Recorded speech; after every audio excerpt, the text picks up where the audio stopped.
These are autumn blaze maples that we planted in the spring. Now it's in the winter time. It's January 23rd, and it was just a beautiful day out, so it was time to go trim some trees, take advantage of the time. But this is 1 year after it's been planted as a whip in the field, a 6-foot tall whip. We're going to go through and trim this guy up a little bit and retape him. So before I do anything, the first thing I do is I always trim before I stake, just because it's better. That way it's easier to work around the stake rather than having the tree free from the stake rather than being pressed up against the stake to work on it. So the first thing I'm going to do is that when we sell these trees, I want the first branching to be right about there. So this branch is too low. We're going to take that branch off and all the small ones down the bottom. So that's pretty good about where I want the branching to start, and about in that area. If I want to, I can come back later and remove some more, but for now that's pretty good. So now we're going to go up to the top. We're going to try to make one single leader. So that's definitely going to be the leader. We're going to eliminate competition at that point right there, so that will be the leader. So then we're going to go and subordinate the prune, or the lead, so there's only one leader. You know that's what it's going to be. No arguing there on that, and no competition from them later on.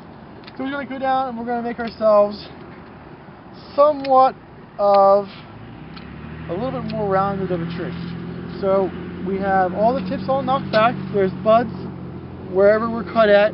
So next year, when the spring comes out, it's going to flush right there, and we're not going to have any stub there anymore. That's basically all the trimming I'm going to do with it. Next thing we're going to do is we're going to tape it up again. We use the staple gun to do the initial tying up, because when you have 500 or 600 of these guys and you're tying them all by hand, it's hours. So to go a little faster, we use the staple gun. But sometimes the staples come loose and sometimes they stay on at all. They're not as effective, but it's really fast. So over the winter time, when we have more time, we'll go through and just clean them up so that they are secured to the stake a little bit better. We'll get a little bit straighter of a trunk to the tree. And we could, if we wanted to, but I don't think I'm going to, is we could have had a little bit larger of a stake, maybe a stake that was 2 feet larger, and we could have made that one straight, and then we would have a really nice looking tree. But for right now, I think it's pretty good for right there. One other thing, if you could walk over this way, and you can see there's sap coming down on this cut right here. Every cut you do on a maple, no matter how big or small it is, you're going to have that running. And the bigger the cut, the more the sap's coming out.